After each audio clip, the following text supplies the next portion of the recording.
everybody! Welcome back to our channel.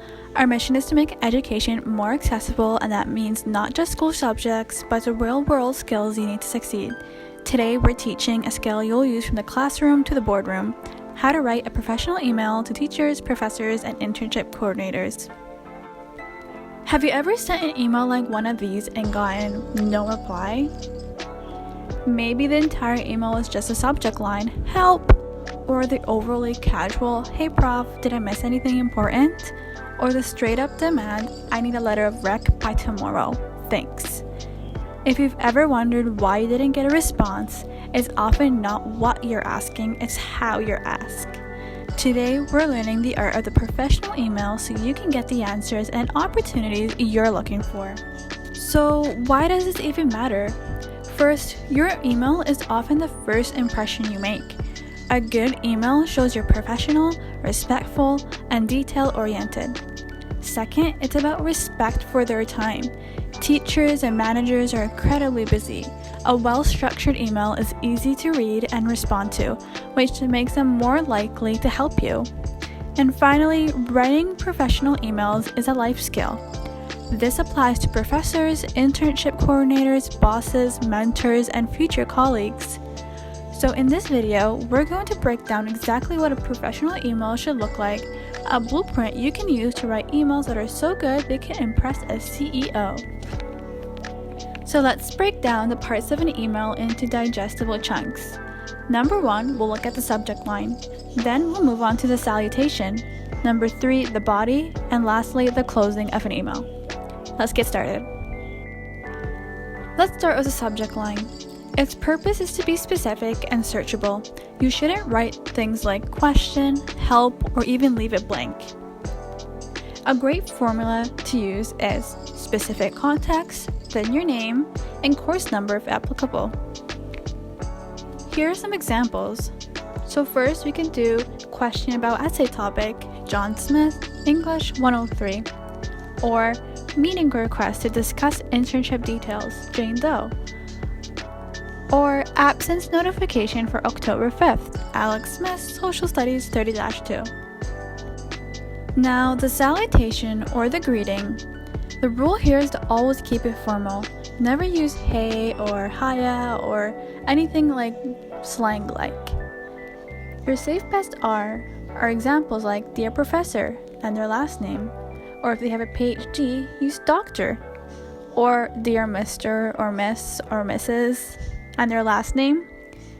If you're unsure about their gender, use their full name, Dear Professor Taylor or Dear Jordan Smith. And remember, always add a comma after the salutation.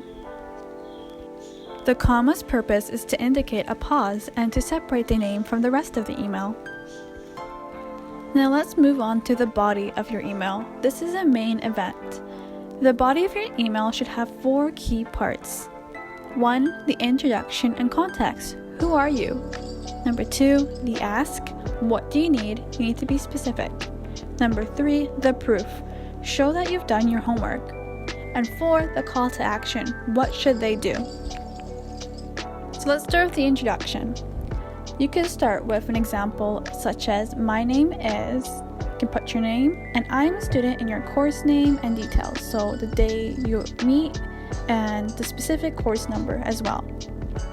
If you're applying for an internship, an example that you could write is, I am your year, for example 4th year, at post-secondary institution, University of Alberta, applying for the internship name position of whatever it is you're applying for. So number 2, the ask. What do you need? Why are you writing this email? You need to be specific, so be clear, concise, and direct. You should state your purpose in 1 to 2 sentences. So for example, I'm writing to ask for clarification on the research assignment. So number 3, the proof. This is crucial. It shows that you've done your homework. This shows you've tried to find the answer yourself. So for example, I reviewed the syllabus and the assignment sheet on Canvas, but I wanted to confirm, and then whatever you're trying to confirm with the prof. Lastly is the call to action. What do you want your recipient to do next? Make it easy for them to respond. So for example, you could write something like, would you be able to meet during your office hours on Monday? So that was the body of our email. Now we need to finish up our email and do the closing. So the closing is for us to wrap up our email. So you need to be professional and have a professional sign off, like best, sincerely, or thank you.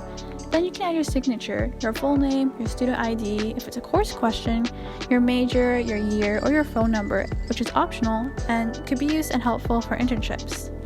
Here are some examples of the most effective email closings that you could use in your own emails. So your email's already written and ready to go, but before you hit send, here are some pro tips for you to consider. Number 1, use a professional email address. So first name, then last name, @email.com is ideal. Not something like xxgamerlord@gmail.com. Second, watch your tone. Be polite, respectful, and grateful. Avoid slang, excessive exclamation points, and absolutely no emojis. You can judge what tone is suitable for your email. Lastly, proofread. Read your email aloud to catch typos and grammatical errors. Sloppy emails look careless. Also, you need to be patient. Don't send a follow-up email 2 hours later. Give them at least 48 to 72 hours to respond. So do you remember our horrible examples of emails from the start? Now look what we've achieved throughout this video. Let's recap what we've did together and read our final email one more time. So we began with a subject line. Question about essay topic, John Smith, English 103. Then we moved on to the salutation, Dear Professor Johnson. Then we moved on to our body, my name is, and I am a student in your. I am writing to ask for clarification on the research assignment. I reviewed the syllabus and the assignment sheet on Canvas, but I wanted to confirm, would you be able to meet during your office hours on Monday? And then we end the email with our closing, thank you, John Smith, student ID number. So remember, here is a blueprint of our email one more time. We began with our clear subject, then a formal greeting, then our body, which contained 4 parts, introduction and context, proof, ask, and then call to action, and then we ended with a professional closing. Now, I want to hear from you. What was your biggest email pet peeve? Drop it in the comments below. If you found this video helpful, please subscribe to the channel and hit that like button. By subscribing to Help Young Minds, you're helping us make education more accessible for everyone. Thanks for watching, and we'll see you in the next video.